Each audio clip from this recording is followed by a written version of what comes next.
There's a lot of noise and radio traffic underground. It's easy for a message to be missed or confused. Positive communication helps us make sure that the correct person is receiving all the information they need to safely access high-risk production area. This video shows the process of making positive communication with a bogger operator, so we know where you are and can let you know if it's safe to enter our work area.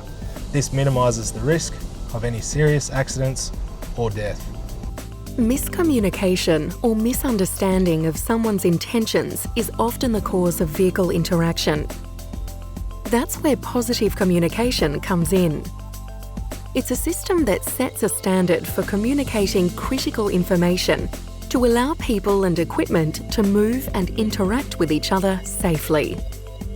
Communicating clearly underground will keep you and everyone in your area much safer. Access into production zones is restricted due to the high risk of vehicle interaction. These areas are identified by no unauthorised entry signs, accompanied by either a flashing strobe light or reflective strips, also known as dingle-dangles. Before entering a production zone, positive communication must be made with all operators working in the zone. The first step is to contact Pit RAM and find out who is working in the zone you wish to access. Copy, Pit RAM. Can you tell me who's working in Zone Charlie, please? Your radio calls must be clear and concise. It is mandatory to use the phonetic alphabet to ensure there is no confusion over the radio. Zone C for Charlie has Murray and Bo working in it. Switch over to the necessary channel. Pause for a moment to ensure that you are not speaking over the top of another radio call. Then radio your request. Copy, Murray and Bo on the boggers. Ash and a light vehicle would like to enter your work area from the Hanging doors down to Extraction Drive 13, please. There are certain key pieces of information that must be given when making positive communication. You must identify the persons who you wish to contact.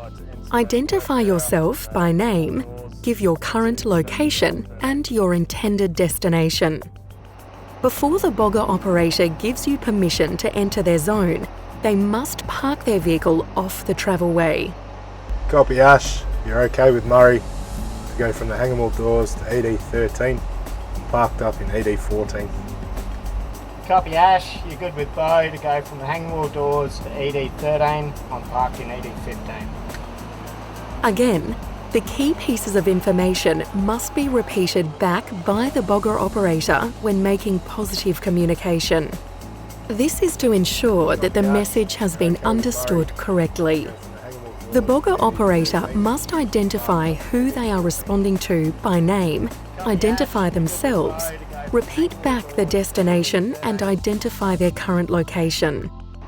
An operator must not answer on behalf of another operator.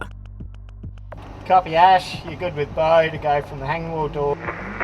If a message is cut short or cannot be understood, ask for the message to be repeated.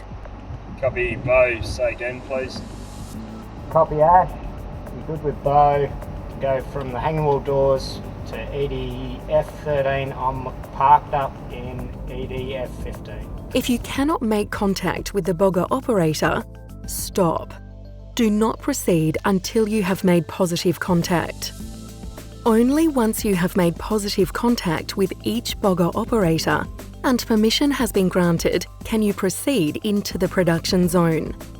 The boggers will remain stationary until they receive positive communication that you have left their zone. Proceed directly to your destination. Do not deviate from your route or stop without making contact with all operators in the zone to let them know your intentions have changed. It is a requirement that each vehicle operator can only make positive communication for the vehicle they are driving and not on behalf of other vehicles following behind. When you have reached your destination and you are clear of the zone, you must contact each of the operators and let them know it is safe for them to resume work. The bogger will remain stationary until they confirm that you have left their area. Copy Murray and Bo on the boggers. Once again, the key information must be communicated to ensure that the message is clearly understood. You must identify who you wish to contact, identify yourself by name, give your current location, and let them know that you're clear of their work area. Wait for confirmation that the bogger operators have received your message before you change to a different radio channel. Only once each bogger operator has acknowledged the all clear can they resume work. If you are unsure or unfamiliar with the process, do not proceed and contact your supervisor or the underground shift supervisor for assistance. Heavy vehicle interaction is one of our biggest risks at the Argyle Diamond underground mine. I can recall at least 5 incidents of bogger and light vehicle interaction where thankfully nobody has been injured. These could all have been avoided through the use of positive comms.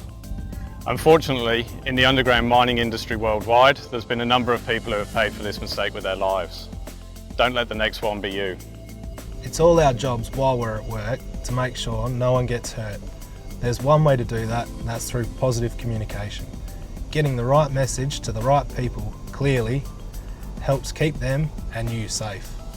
By being patient and following these simple procedures, you can help ensure that you and your workmates remain injury and fatality free.